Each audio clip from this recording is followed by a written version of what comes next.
कथा सुनाते हैं। भक्त प्रहलाद को विष्णु जी स्वयं बचाते हैं, हम कथा सुनाते हैं।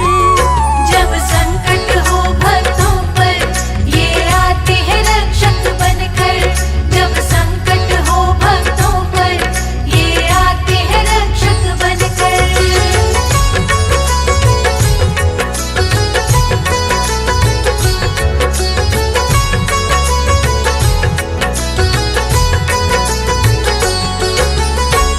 भक्तजनों, आज हम आपको होलिका दहन की पौराणिक कथा सुनाने जा रहे हैं। जब स्वयं भगवान विष्णु अपने भक्त प्रहलाद की रक्षा करने का ऐसा चमत्कार करते हैं कि भक्त प्रहलाद को अग्नि में जलाने की चेष्टा करने वाली होलिका स्वयं ही जलकर राख हो जाती है। भक्तजनों, तो आइए जानते हैं किस प्रकार भगवान विष्णु ने अपने भक्त प्रहलाद की रक्षा की और होलिका दहन की प्रथा कैसे प्रारंभ हुई।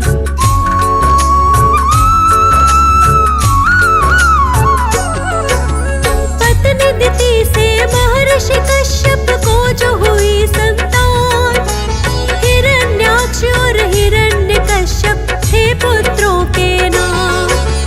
और बड़ी पुत्री थी उनकी जिसका नाम सिंहिका।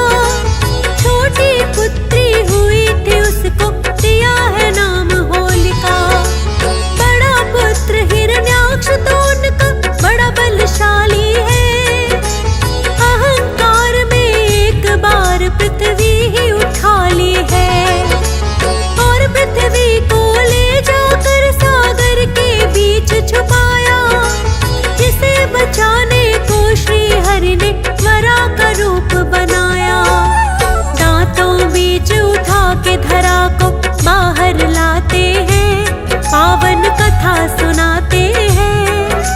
भक्त प्रहलाद को विष्णु जी स्वयं बचाते हैं, हम कथा सुनाते हैं।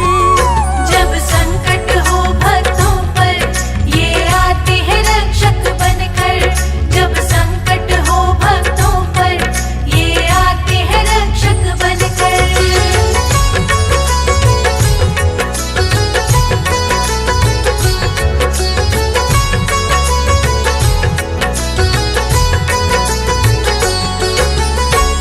भक्तजनों, पौराणिक कथाओं में वर्णन मिलता है कि महर्षि कश्यप को पत्नी दिति से दैत्य उत्पन्न हुए, जो सदैव ही भगवान विष्णु के विरोधी रहे।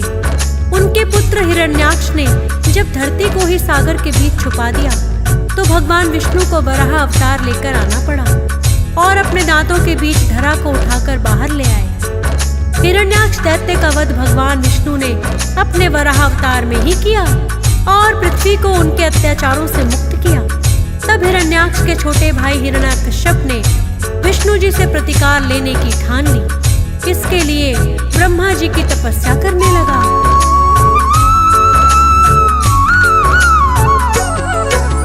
हिरण्यकश्यप करने तपस्या वन में आए हैं। कठिन तपस्या करके ब्रह्मा जी को मनाए हैं। ब्रह्मा जी उन्हें दर्शन देने स्वयं चले आए।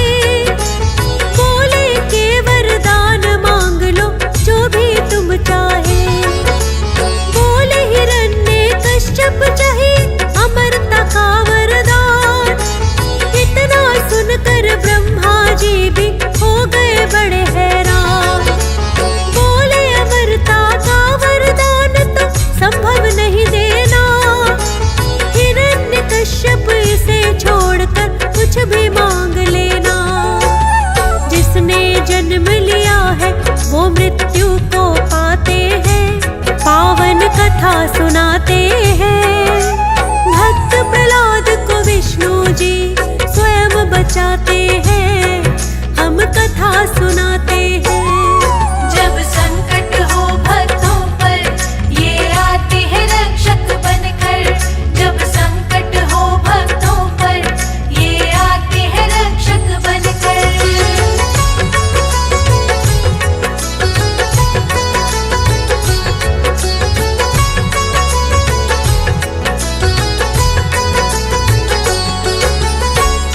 भक्तजनों, जब ब्रह्मा जी ने अमरता का वरदान देने से इनकार किया तो हिरण्यकश्यप ने वरदान मांगा कि मेरा वध ना नर के हाथों हो ना नारी के हाथों, न मुझे पशु मार सके ना ही पक्षी, ना कोई नाग मार सके ना किन्नर, ना ही मेरी मृत्यु यक्ष के हाथों हो ना ही गंधर्व के हाथों, ना मुझे आकाश में मृत्यु आए ना पाताल में, और ना ही धरती पर, न मैं भीतर मरूं न बाहर, न दिन में न रात को, न मुझे अस्त्र शस्त्र से मारा जा सके। तो ब्रह्मा जी ने तथास्तु कहकर उन्हें ये वरदान दे दिया।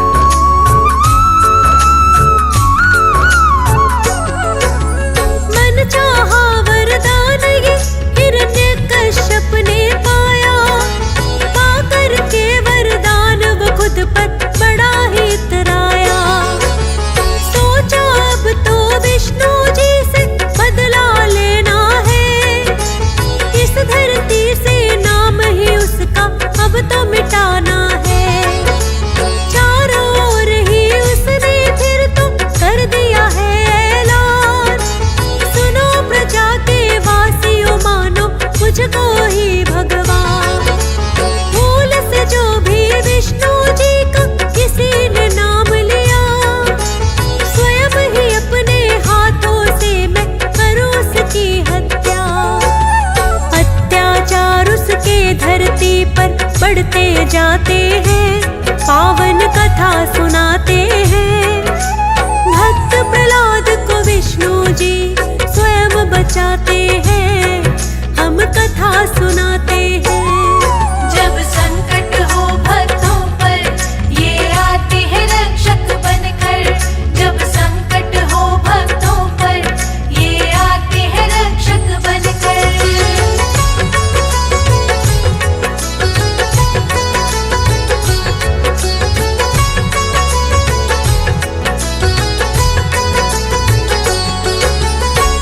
भक्तजनों, क्योंकि भगवान विष्णु ने वराह रूप में हिरण्यकश्यप के भाई का वध किया था, तो ब्रह्मा जी से वरदान पाकर उन्होंने विष्णु जी के नाम को ही मिटाने की ठान ली। किंतु जब तपस्या करने को हिरण्यकश्यप वन में गया तो देवताओं ने आक्रमण कर दिया और देवराज इंद्र ने हिरण्यकश्यप की पत्नी कयाधु को बंदी बना लिया। किंतु उनकी पत्नी उस समय गर्भवती थी, जिसे मुनि नारद ने देवराज इंद्र की कैद से मुक्त करवा दिया और अपने आश्रम में ले आए। वहीं पर भक्त प्रहलाद का जन्म हुआ। ऋषि मुनियों के सानिध्य में रहकर भक्त प्रहलाद दैत्य पुत्र होते हुए भी भगवान विष्णु की भक्ति करने लगा। किंतु उनके पिता ने स्वयं ऐलान कर दिया था कि कोई भी यदि विष्णु जी का नाम लेगा तो उसकी हत्या कर दी जाएगी।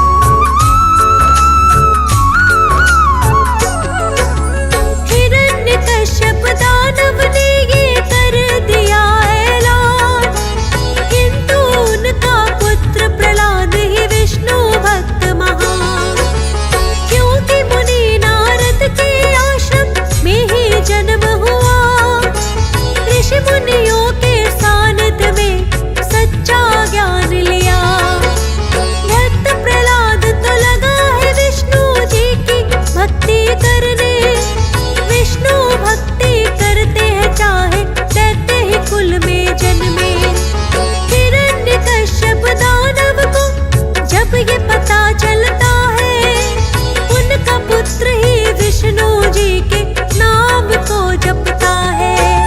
बड़े ही क्रोधित अपने पुत्र पर तब हो जाते हैं, पावन कथा सुनाते हैं।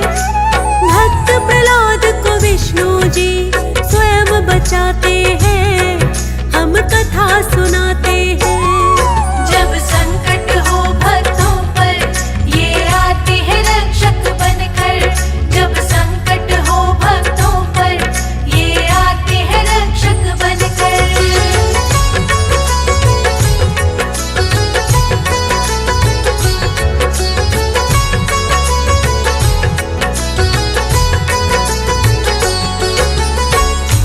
भक्तजनों, जब हिरण्यकश्यप को पता चला कि उसका पुत्र प्रहलाद ही विष्णु जी की भक्ति करने में लीन है, तो उसने अपने पुत्र को बुलाया और कहा कि विष्णु तो हमारा शत्रु है और तुम उसी की भक्ति करने में लगे हो। प्रजा में ऐसा कोई नहीं जो मेरे आदेश का पालन न करे, और तुम मेरे पुत्र होकर भी आदेश की अवहेलना कर रहे हो। क्या तुम्हें जरा भी भय नहीं लगता? तुम आज से ही विष्णु भक्ति करने का विचार त्याग दो और मेरे नाम का जप करो। मुझे ही भगवान मानो और मेरी पूजा करो। अपने पिताजी के मुख से ये शब्द सुनकर भक्त प्रहलाद कहने लगे,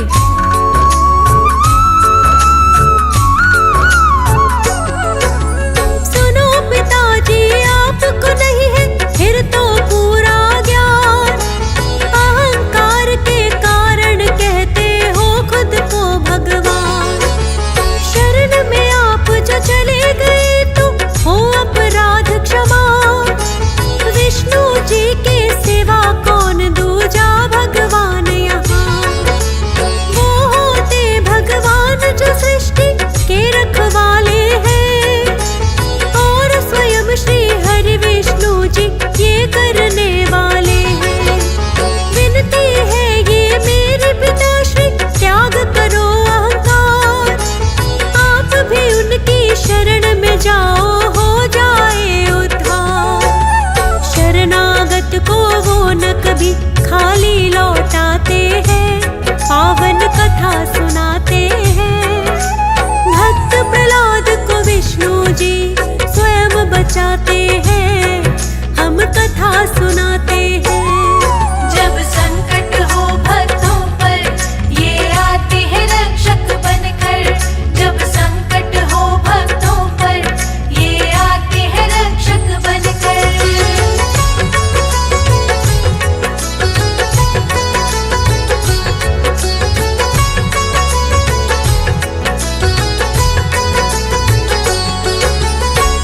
भक्तजनों, भक्त प्रहलाद अपने पिता को भगवान विष्णु जी की महिमा वर्णन करते हुए कहते हैं, हे पिताजी, वो सारी सृष्टि के पालन करता है जिनका कोई आदि अंत नहीं है। वो कण कण में व्याप्त है। इस संसार में अंडज, जेरज, स्वेदज, उद्भिज चारों प्रकार के प्राणियों की उत्पत्ति का कारण वही है और वही पालन करता है। सृष्टि में कोई भी ऐसा प्राणी नहीं जो उनके समान होने की सोच भी सके। फिर आप किस अधिकार से खुद को भगवान मानने की भूल कर रहे हो? अभी भी समय है पिताजी, आप अपने इस झूठे अहंकार को त्याग दें।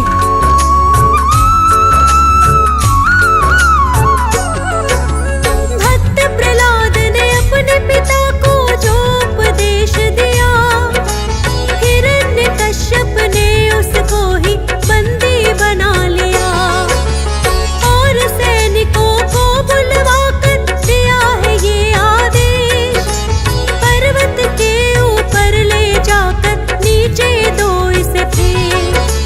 सैनिक भी राजा की बात को टाल नहीं पाए, हाथ पाँव उसके बांधे और पर्वत पर लाए और शिखर के ऊपर लाकर उसको फेंक दिया। किंतु भक्त प्रहलाद का बाल भी बांका नहीं हुआ। इतना देख हैरान वो सैनिक तब रह जाते हैं, पावन कथा सुनाते हैं। भक्त प्रहलाद को विष्णु जी स्वयं बचाते हैं, हम कथा सुनाते हैं। जब संकट हो भक्तों पर ये आते हैं रक्षक बनकर। जब संकट हो भक्तों पर ये आते हैं रक्षक बनकर।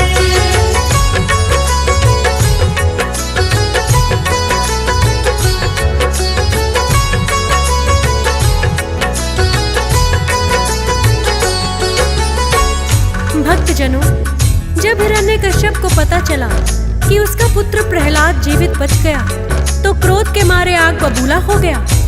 उसने सोचा, यदि मैं अपने पुत्र को ही विष्णु भक्ति करने से रोक नहीं पाया तो प्रजावासियों के मन से मेरा भय निकल जाएगा और कदापि मुझे भगवान के रूप में नहीं स्वीकारेंगे। सबसे पहले मुझे प्रहलाद को विष्णु भक्ति करने के लिए रोकना होगा, चाहे इसके लिए मुझे इसके प्राण ही लेने पड़े। और फिर एक कुटिल मुस्कान बिखेरते हुए अपने पुत्र की हत्या करने की योजना बनाने लगा।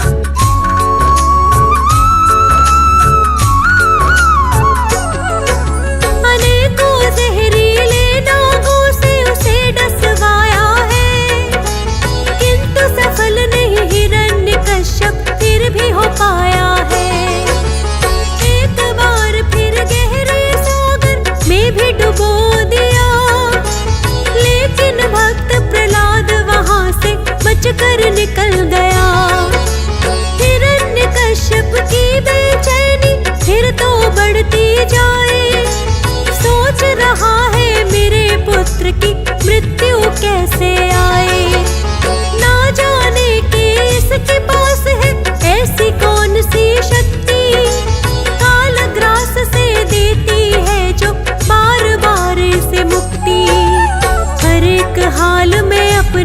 पुत्र की मृत्यु चाहते हैं, पावन कथा सुनाते हैं।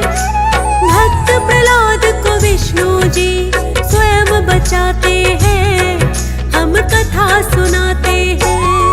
जब संकट हो भक्तों पर, ये आते हैं रक्षक बनकर। जब संकट हो भक्तों पर, ये आते हैं रक्षक बनकर।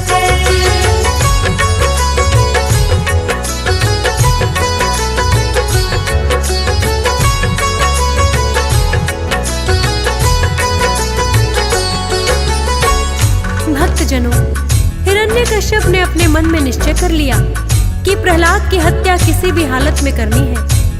अपने सभी प्रयासों में असफल होने के पश्चात उसे अपनी बहन होलिका की याद आती है, जिसके पास भगवान भोलेनाथ की दी हुई एक ऐसी चादर थी जिसे ओढ़कर यदि अग्नि में प्रवेश करे तो भी अग्नि में जल नहीं पाती। हिरण्यकश्यप ने इतना सोचकर अपनी बहन को बुलाया और कहा कि हे बहन, मेरा पुत्र प्रहलाद ही मेरी बात सुनने को तैयार नहीं और हमारे शत्रु विष्णु जी की पूजा करने में लगा है।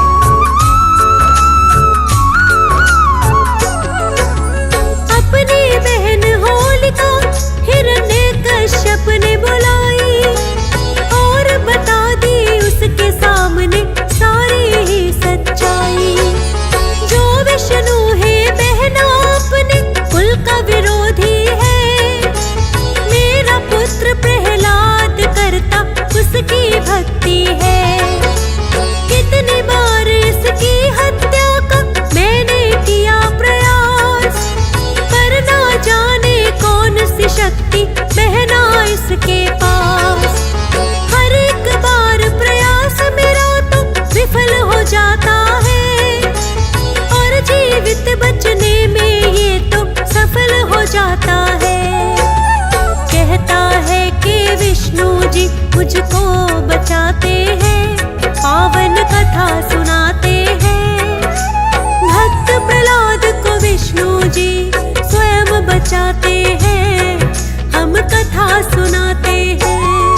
जब संकट हो भक्तों पर, ये आते हैं रक्षक बनकर।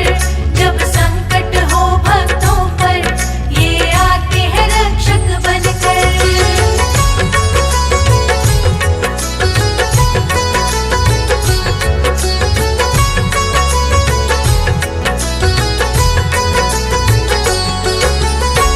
भक्तजनों, अपने भाई की बात सुनकर होलिका कहने लगी, हे भ्राता, तुम निश्चिंत हो जाओ। मेरे पास भोलेनाथ की दी हुई ऐसी चादर है जिसे ओढ़कर बैठने पर अग्नि भी नहीं जला सकती। मैं प्रहलाद को गोद में लेकर बैठ जाऊंगी और तुम अपने सैनिकों को आदेश देना कि चारों ओर से अग्नि लगा दे। इस प्रकार प्रहलाद का अंत भी हो जाएगा और प्रजावासियों में आपका भय भी बना रहेगा।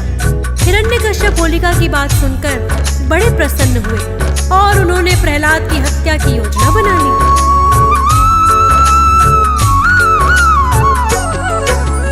होलिका ने जो योजना हिरण्यकश्यप को बताई, पूरी होती हुई नजर हिरण्यकश्यप को आई। होलिका ने जो कहा था फिर तो वैसा ही किया है। भक्त प्रहलाद को अपनी गोद में उसने ले लिया है और हिरण्यकश्यप ने सैनिकों को बुलवाया। सूखी लकड़ियां, घास फूस है,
आदेश से सैनिकों ने चारों ओर आग लगा दी, किंतु भक्त प्रहलाद तो विष्णु भक्त थे।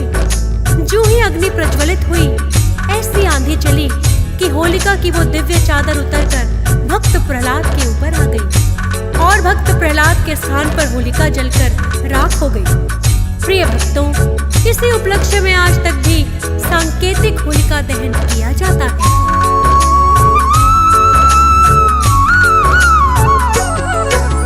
विष्णु जी ने अपने भक्त के प्राण लिए हैं बचाए और होलिका जलकर अग्नि में है राख हो जाए।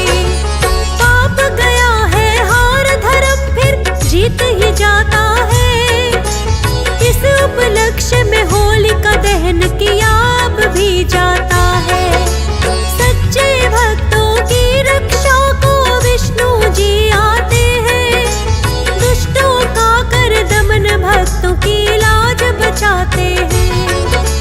चेतना ने भक्तों होलिका दहन कथा गाई, हंस राज ने सबके संग मिल करके होली मनाई।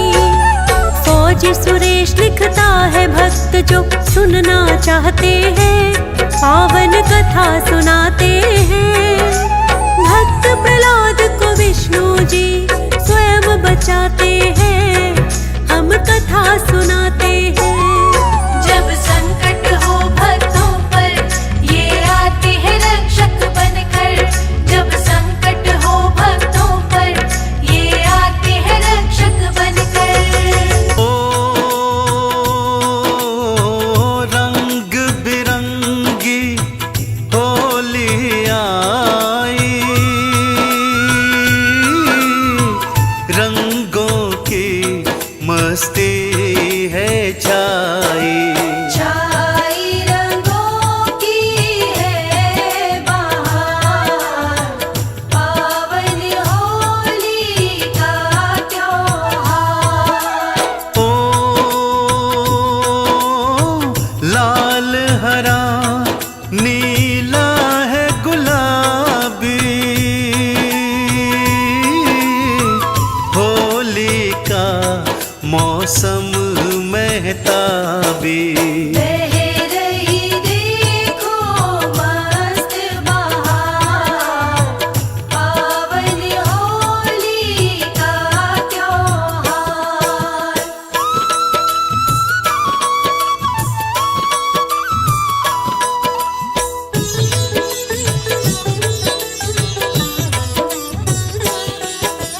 ओ हाथ किसी के रंग पिचकारी, भीगी चोली भीगी सारी। बांट रहे आपस में प्यार, पावन होली का त्योहार। ओ हाथों में रंगों की थाली, रंग की ये रुत है मतवाली। रंगों में रंगा संसार, पावन होली का त्योहार।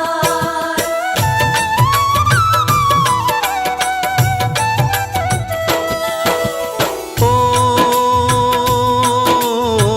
दुश्मन को भी गले से लगाते, प्यार के रंगों में रंग जाते।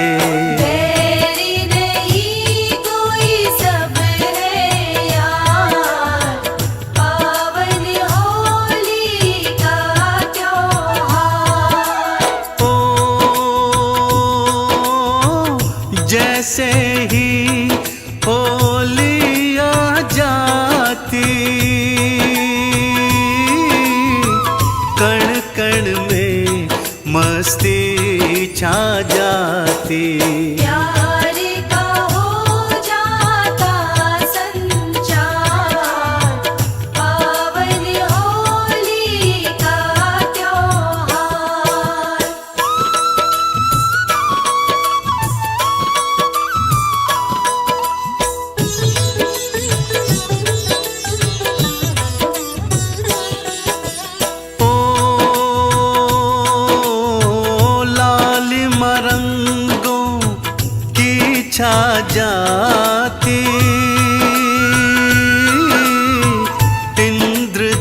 धनुष के रंग बिखराती।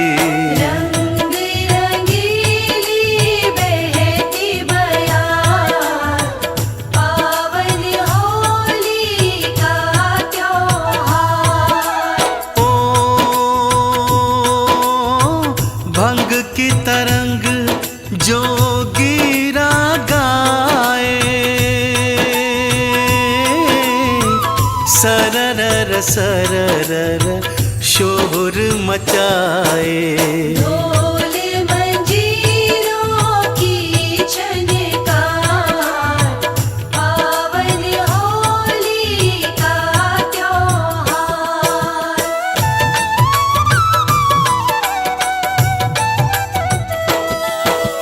ओ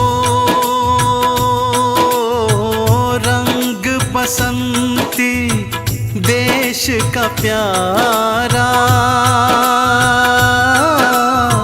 रंग रहा ये संसार है सारा। बरस रही है बसंत बहार, पावन होली का त्योहार। ओ आओ मथुरा तुम्हें ले जाऊं, राधा कृष्ण के दर्श कराऊं। हो जाओ भक्तों तैयार, पावन होली का त्योहार।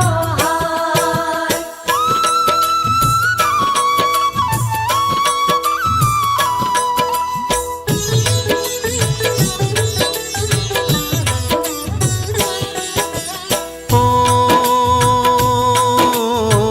वो देखो कान्हा है आया,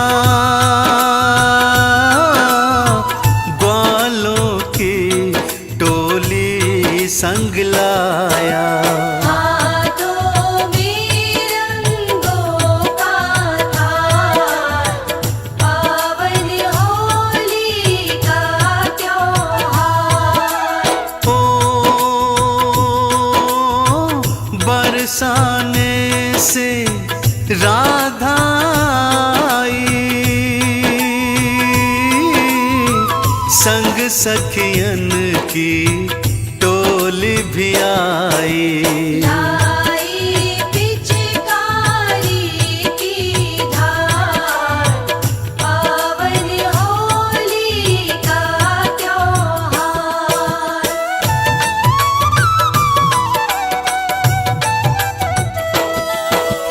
ओ कान्हा ने मारी पिचकारी, राधा की भिगोई सारी। बरस रही रंग की बौछार, पावन होली का त्योहार। ओ लाल रंग राधा ने उठाया, कारे श्याम को लाल बनाया। रंग रही शाम को बारंबार, पावन होली का त्योहार।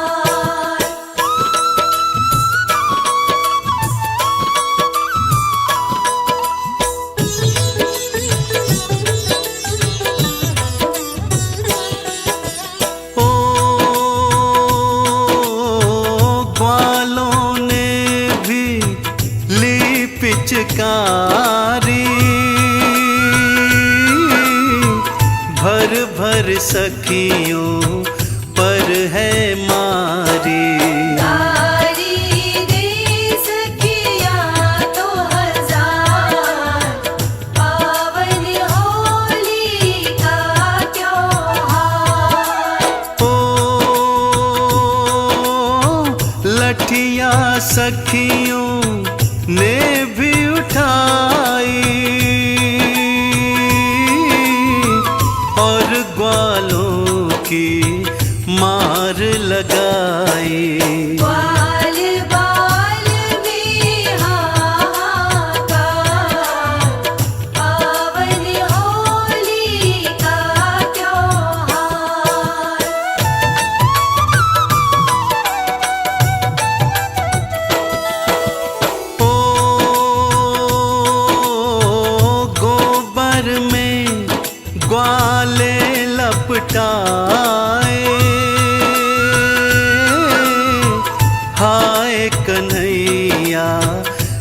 चिल्लाए। हमें बचाओ हे गिरधार, पावन होली का त्योहार। ओ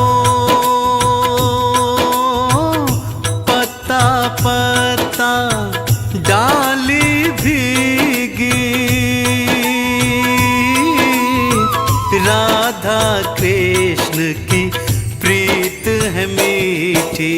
दर्शन कर लो बारंबार, पावन होली का त्योहार।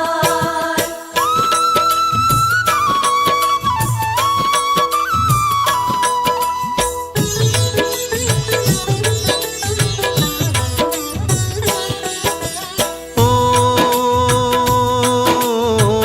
ठंडाई गुजिया और कांजी, जम कर ग्वालों ने है भांजी। बरसी दूध दही की धार, पावन होली का त्योहार। ओ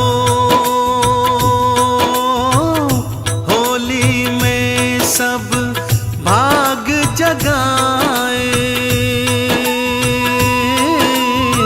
राधा कृष्ण का दर्शन पाए। दर्शन पाओ भव से पार, पावन होली का त्योहार।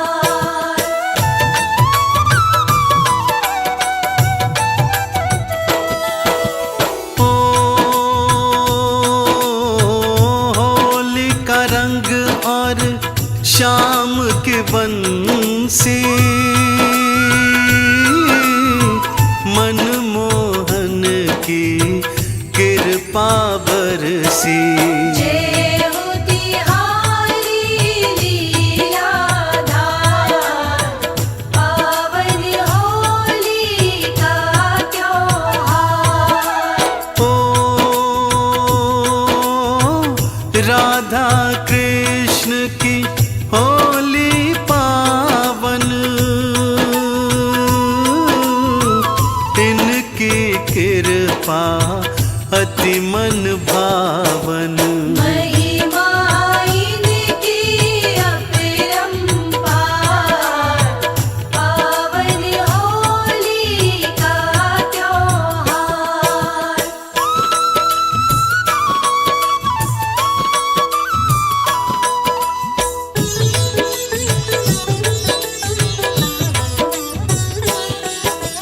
ओ होली के रंग में रंग जाए, आओ ये त्योहार मनाए। प्यार के रंग भीगे हर बार, पावन होली का त्योहार। ओ ऐसा ये त्योहार है प्यारा, जिसको मनाता सब संसारा। देश में हो या सीमा पार, पावन होली का त्योहार।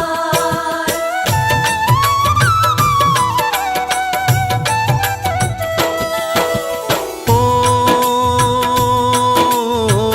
आओ भक्तों होली मनाए,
जय माँ